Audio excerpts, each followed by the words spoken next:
السلام عليكم. في الأمس قام أندرو بالبث المباشر تحت اسم Emergency Meeting لأول مرة منذ عدة أشهر ولأول مرة منذ خروجه من الحبس، ومع ذلك لا يمكننا أن ننسى أن أندرو لا يزال قيد الإقامة الجبرية، ومن المفترض أن تنتهي في نهاية هذا الشهر. استمر البث المباشر لأكثر من ساعة وحقق مشاهدات كبيرة، ووصل عدد المشاهدين في البث المباشر إلى حوالي 430 ألف شخص. في البث المباشر تحدث أندرو عن العديد من الأمور، ولكن أهمها كان سبب اعتقاله الذي كشف عنه لأول مرة. لذا دعونا نستمع إلى السبب الحقيقي وراء اعتقال الإخوة ولكن قبل ذلك لا تنسى أن تشترك في القناة وتضغط على زر الإعجاب وتترك لنا رأيك في التعليقات.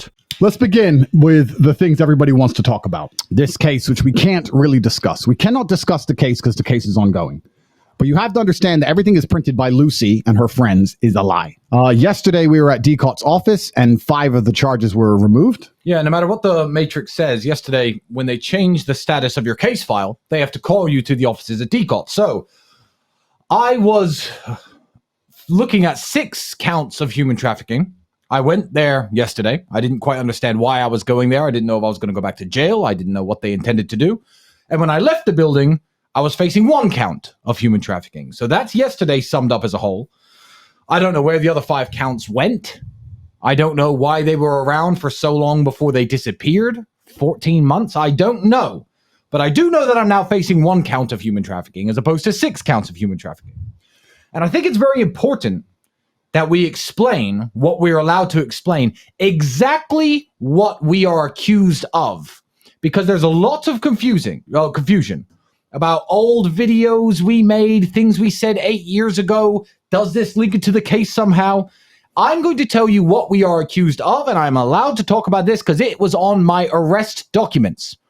Here is the official story.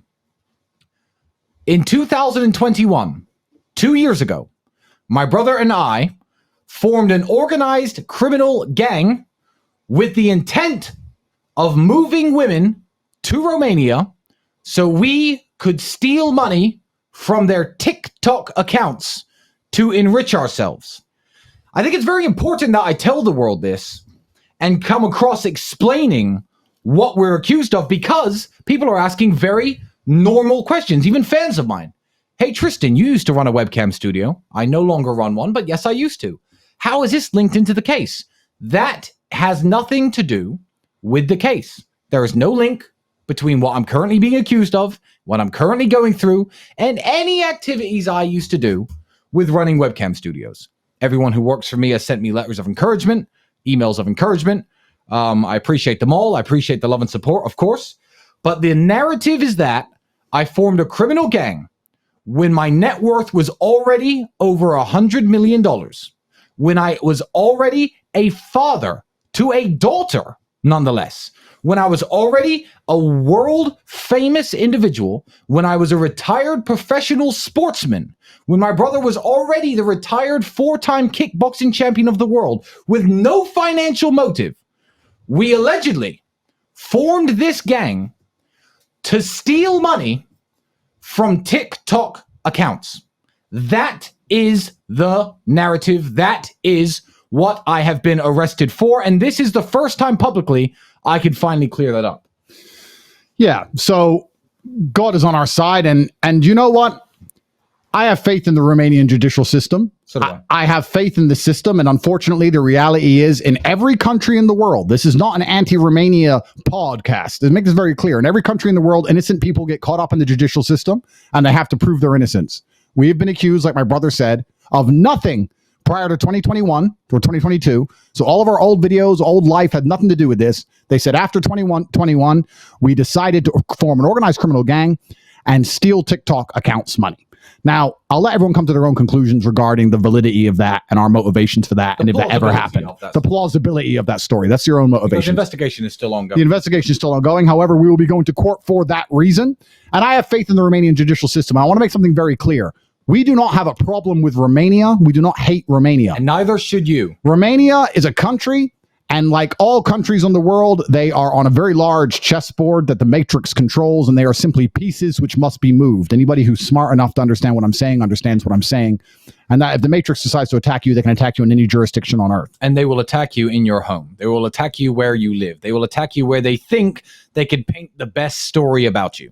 Correct. So I do not hold any hate in my heart for the people of Romania, even the justice system of Romania or the police of Romania or anybody involved in this process.